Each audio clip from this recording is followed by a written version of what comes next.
Good evening, everybody. This is Tim, and it is Friday, January 1st, 2021. We made it, and it's a great year. Starting off awesome right off the bat. So, as some of you know, I've been on the road, and I've been driving all day.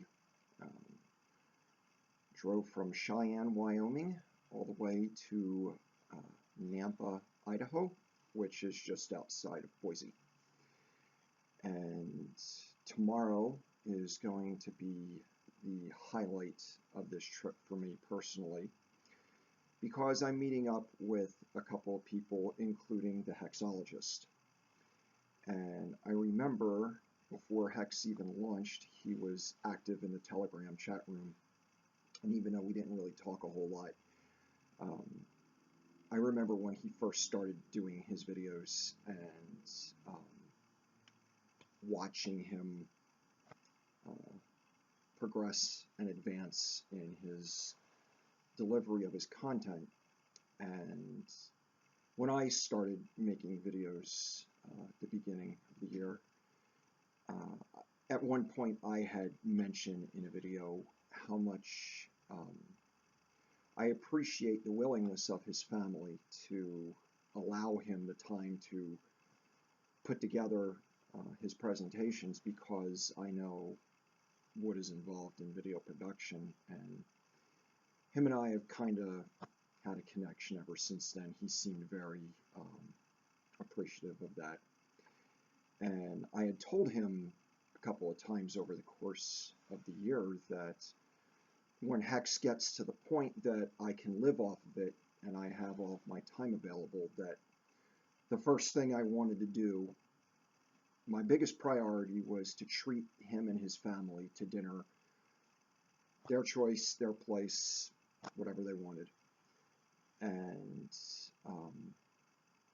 although I highly doubt that he's going to bring his wife and kids along to this meetup tomorrow, I'm looking very much forward to meeting him tomorrow. So that's, goal getting accomplished. So,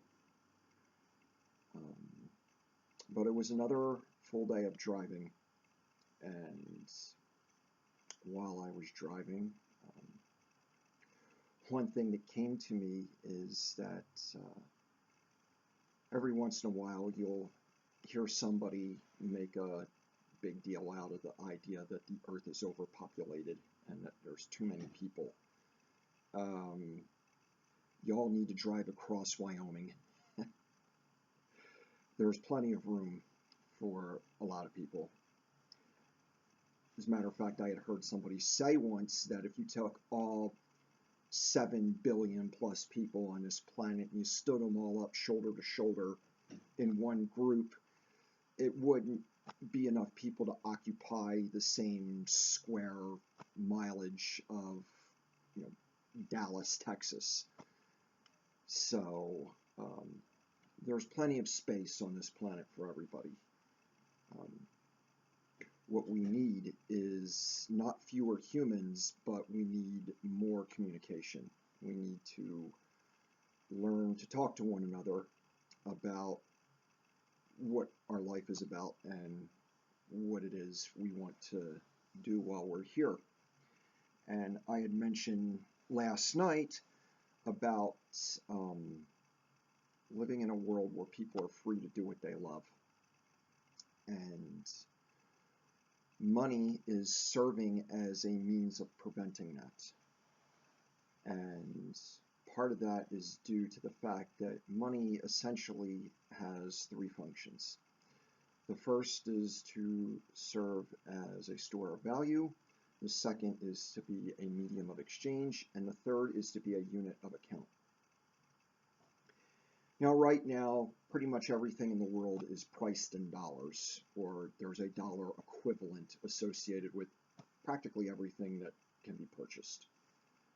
in this world. So the dollar, that's why the dollar is considered real money by people, is because everything's got a dollar price on it. You can't take,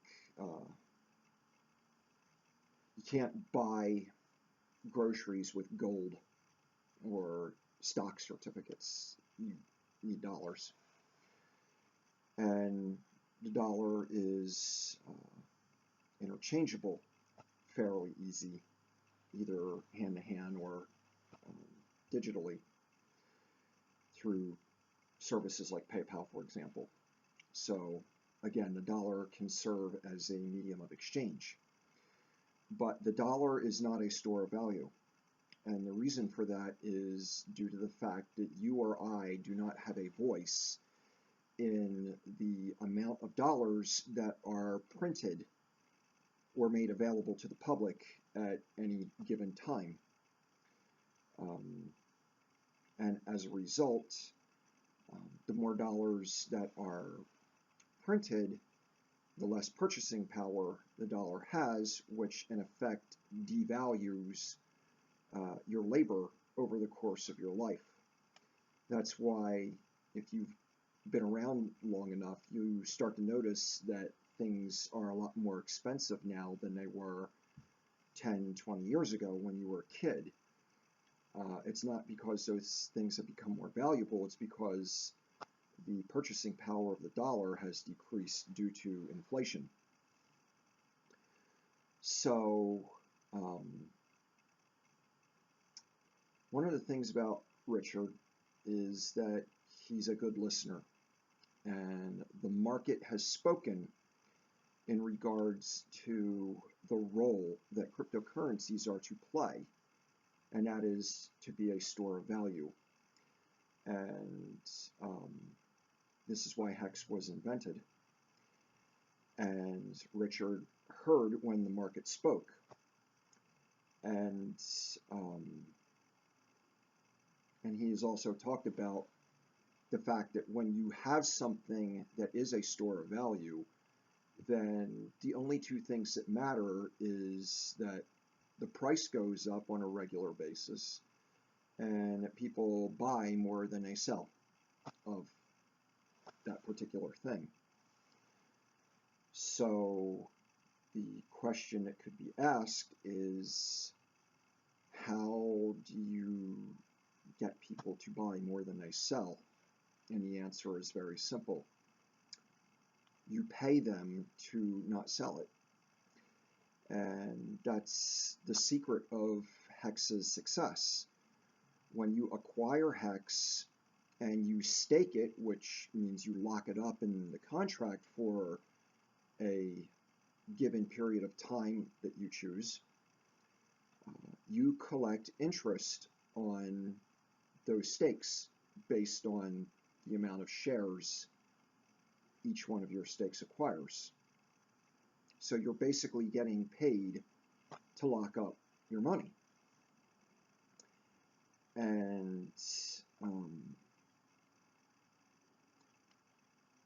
when people become more and more aware of this and Hex experience greater adoption, more and more people are going to be able to experience the financial freedom that comes with being a stakeholder in the Hex system.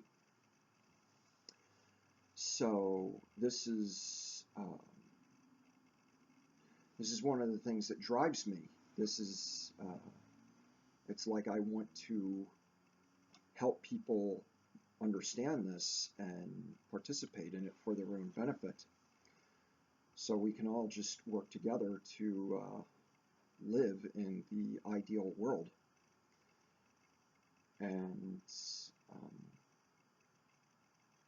this is basically an expansion of what I touched on last night, of what I've just been thinking about while driving. So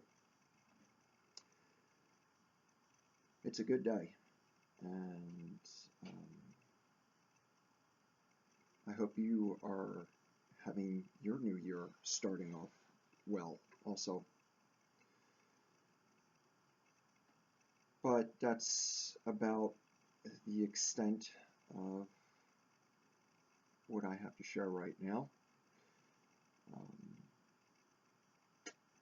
Just like I said, looking forward to tomorrow and seeing who else is going to be at this meetup. Seth had mentioned in a response to one of my tweets that one of the people that will be attending will be the XRP person that he turned on to X. So I'm interested to meet this individual also. It's like we're building something really awesome here, and I'm glad that each of you are on board and that you get everything that you desire. You know, before I go, there is one other thing that I noticed today that I thought I'd share real quick, and that is the states of Wyoming, Utah, Idaho, and New Mexico. There may be others, but those four that I've noticed so far. When you go to the gas station, their low grade of gas is actually less than 87 octane, which is kind of misleading on their billboards with their pricing, because practically all cars that have been made since like 1995 pretty much require 87 octane to run efficiently, which in those four states is actually your mid-grade and not your basic gasoline as it is in practically all the other states. And I mean, it's not that big of a deal when you're driving a rental car and it only takes 10 gallons to fill it up. But the reason I'm bringing this up is for most of my life, like, my dream car has been a Lamborghini Countach. That's one of the reasons I've never owned a brand new car, is because I didn't want to get tied up in all the financing of that. I'd rather just delay the gratification to get the car that I really want, or at least wanted, until about 6 weeks ago. Somebody had put out a tweet a while back asking Hexicans, you know, what kind of car would you get? And most people said they wanted a Tesla. And I've been aware of Tesla for a couple years and never really bothered to look into it because I just wasn't in the market for a new car. But in the wake of this tweet regarding so many Hexicans wanting Teslas, I stumbled upon an interview with Elon Musk while looking for a video talking about the new iPhone. The guy that did the tech review, also, I noticed he had an interview with Elon Musk, and I'd never heard him speak before, so I thought I'd watch it. And I was actually pretty impressed with just Elon's demeanor. And I ended up watching another video, somebody talking about the real costs of owning a Tesla, and I thought he was going to trash the product, but in fact he was making the point that you actually save a lot of money by owning one of these cars because of all the money you save on maintenance fees. And if you're like me and you do all your own auto maintenance for the most part, that's impressive. And suddenly I've just been sucked down the whole Tesla rabbit hole. It's like suddenly that's the car I want. You know, I don't want a Lamborghini anymore. I want a Tesla. So price of gas and, you know, the different octanes is pretty much, you know, irrelevant at this point. So, I mean, except for the fact that I'm driving a rental car that uses gas. But I mean, as far as like a future car ownership, that's the make for me. I'm particularly interested in the Model Y. So anyway, I just thought I'd share that with everybody just for conversation's sake. So anyway, of course, with our recent price appreciation, you know, when Hex goes to about 5 or 10 cents, I could pretty much afford both of them, but I'm not actually considering getting both of those cars. So anyway, have a good night, everybody, and have a happy new year. And we'll see what happens when I get home and where life goes from there. So good night. See ya.